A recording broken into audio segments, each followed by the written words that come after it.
System नहीं चलेगा, नहीं चलेगा, नहीं चलेगा। मैं इनके विरोध में आया हूँ कि जो सिस्टम पहले लागू था, जो सब जगह पढ़ाई चलती थी, वही पढ़ाई को पुनः रेगुलर पे चालू किया जाए। मंत्री होश में आओ, होश में आओ, होश में आओ। लिया हूँ 3 साल की ग्रेजुएशन में एडमिशन, लेकिन दे रहा हूँ 4 साल की ग्रेजुएशन।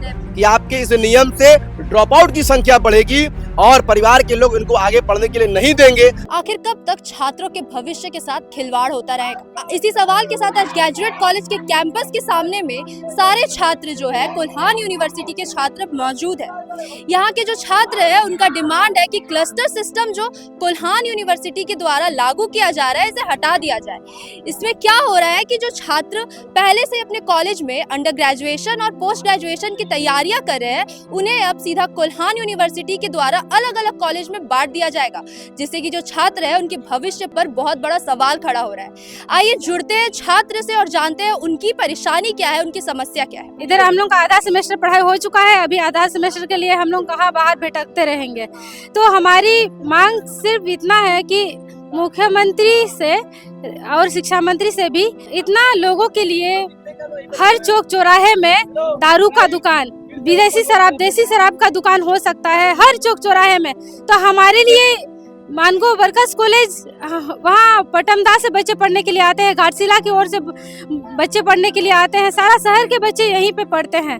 तो हम लोग क्या करेंगे, कहाँ जाएंगे?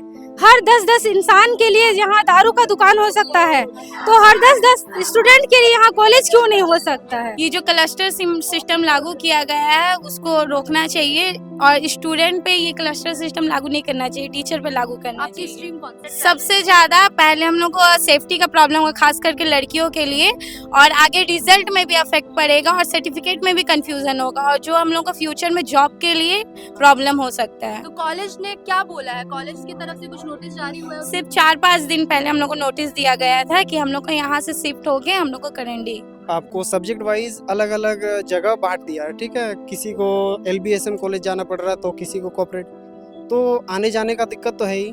और वर्कर्स कॉलेज आने का हम लोग का यही मतलब था कि सामने है, और खासकर लड़का तो ठीक है चलिए आ जाएगा, लेकिन आप अगर लड़की का बात करेंगे तो लड़की खासकर ये सामने कॉलेज पढ़ने के कारण ही ये वर्कर्स कॉलेज चुना था, ठीक है। अब ये क्लस्टर सिस्टम ला दिया, और अभी आप LBSM कॉलेज जो करंडी एरिया में पड़ता है, वहाँ आप सोचिए बस तक नहीं जाता, ऑटो तक नहीं जाता।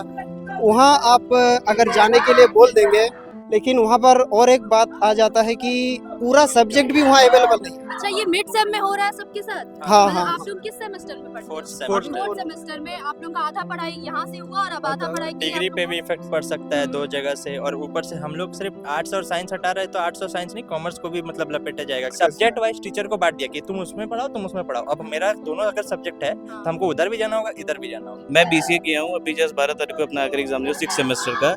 मेरे को पता नहीं मेरा 7-8 होगा कि नहीं, क्योंकि 7.5 परसेंटाइल का एक वो है। प्लस जो PG है अब मेरे को करना पड़ेगा चाईबासा से। गर्ल्स के पास ऑप्शन था, लेकिन अब वो भी नहीं रहेगा, कोई नहीं। हम लोग को चाईबासा प्लस क्लस्टर का मतलब होता है कि आप स्टूडेंट की स्ट्रेंथ बढ़ाइए एक कॉलेज में शिफ्ट करके। मेरे को नहीं पता वर्कर्स कॉलेज से ज्योग्राफी क्यों जा रहा है, पॉलिटिकल साइंस क्यों जा रहा है। बच्चे की स्ट्रेंथ अच्छी है, टीचर्स भी है, तो आप शिफ्ट क्यों कर रहे हैं? सेंस ये बनाता है कि आप कम बच्चों को एक कॉलेज में शिफ्ट करें, ना कि ज्यादा बच्चों को एक कॉलेज में शिफ्ट कर दें। आप कॉमर्स तो यहाँ नहीं आ रहा किसी का, वर्कर्स कॉलेज में किसी कॉमर्स नहीं आ रहा, पर सीट बढ़ा दिया जाएगा। अब बताइए, मैं 22-26 का बैच हूँ, 26 में मैं दे रहा हूँ 6ठा सेमेस्टर, 4 साल का ग्रेजुएशन है, ये तो मजाक ही है ना। और प्लस पता भी नहीं कि 7-8 दूंगा क्यों नहीं। लिया हूँ 3 साल की ग्रेजुएशन में एडमिशन, लेकिन दे रहा हूँ 4 साल की ग्रेजुएशन। मैडम बता दूं कि एक NEP को आड़ में रख के एक पत्र जारी हुआ है झारखंड सरकार को, और उच्च शिक्षा तकनीकी विभाग के जो सेक्रेटरी हैं उनके माध्यम से झारखंड के तमाम विश्वविद्यालय में एक पत्र जारी किया गया है, जिसके आलोक में NEP 2020 को बनाया गया है, और उसमें साफ तौर पे कहा गया है कि आपको क्लस्टर सिस्टम लागू करना है। लेकिन उसमें कहीं ये नहीं लिखा गया है कि आपको पूरे स्ट्रीम को चेंज करना है। जिन विषय में छात्रों की संख्या कम है, शिक्षक बहुत ज्यादा है, वैसे कंडीशन में आपको एक ट्रांसफर या किसी अन्य जगह शिफ्ट करने की बातें NEP में कही गई है। उन्होंने वर्कर्स कॉलेज से पूरे आर्ट्स को समाप्त कर दिया, पूरे साइंस को समाप्त कर दिया। अब उनको भेज दिया गया है करंडी का एक कॉलेज, LBSM कॉलेज। मैं इनके विरोध में आया हूँ कि जो सिस्टम पहले लागू था, जो सब जगह पढ़ाई चलती थी, वही पढ़ाई को पुनः रेगुलर पे चालू किया जाए। ये क्लस्टर सिस्टम का नोटिस ये 5-6 दिन पहले जारी हुआ है और राज्य सरकार को आड़े हाथ लेते हुए विश्वविद्यालय ने नियम लगा दिया है। उन्होंने सिर्फ ये किया है, उनके पत्र में अपना पत्र शामिल कर दिया है कि ये राज्य सरकार का निर्णय है, आपको पालन करना होगा। कि अगर किसी विषय में शिक्षक ज्यादा है, छात्र कम है, तो आप उन छात्रों को पढ़ाने का अलग से व्यवस्था कर सकते हैं। लेकिन जहाँ छात्र समुदाय बहुत ज्यादा है, जिनका आर्थिक स्थिति बहुत कमजोर है, अगर अमीर होते तो ये लोग आज NSU में होते, RKJN में होते, चेन्नई, दिल्ली, मुंबई में होते। क्यों गवर्नमेंट कॉलेज में आके पढ़ते?